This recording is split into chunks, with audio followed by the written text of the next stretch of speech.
Bonjour à toutes et à tous, j'espère que vous allez bien. Aujourd'hui, nous allons parler de la naissance de la boxe.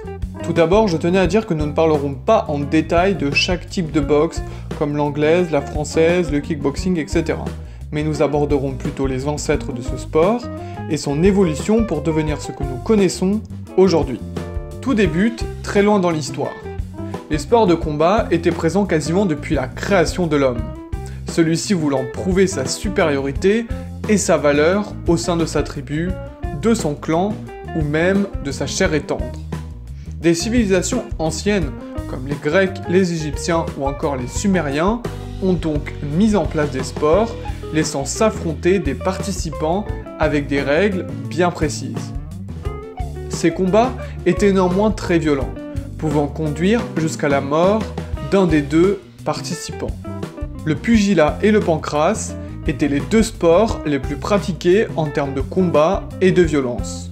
C'était un mélange de lutte, d'enchaînement de coups au pied comme au poing, et l'âme du combat était surtout le fait qu'il n'y avait aucune autre arme que son corps. Chaque participant y allait de son honneur et se sacrifiait pour tout donner lors des combats. Les Jeux Olympiques étant très vieux, des champions de pugilat sont nés, tels que Tisandre de Naxos. Petit à petit, les mentalités et coutumes évoluèrent, et la violence devenait de plus en plus réglementaire et encadrée. Le pugilat fut progressivement interdit, puis disparu, pour laisser place à des pratiques moins brutales.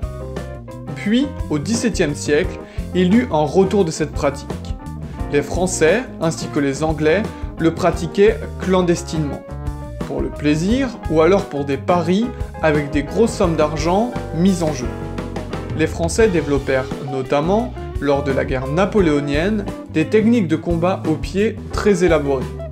Le nom savate fut donné, puis boxe française aujourd'hui. Un sport de combat basé sur du jeu de jambes, des coups essentiellement au pied. Mais la vraie boxe moderne a vu sa naissance au cours du 19e siècle.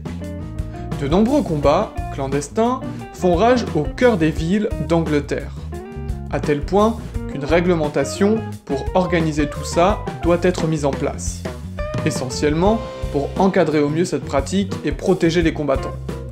C'est alors que le marquis de Queensberry instaura une série de 16 règles, ayant pour but de protéger les participants et éviter les coups bas. Le port des gants, de catégories de poids et une limitation de temps par round fut mise en place.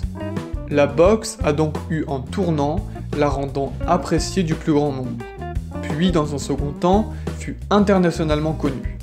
Elle devint même l'un des premiers sports professionnels de notre ère moderne. Elle eut également le privilège de rentrer aux Jeux Olympiques en 1901. Voilà, c'est à présent terminé. Je vous remercie d'avoir regardé cette vidéo. Si vous avez apprécié, n'hésitez pas à laisser un pouce bleu, vous abonner et partager. Et moi je vous dis à la prochaine.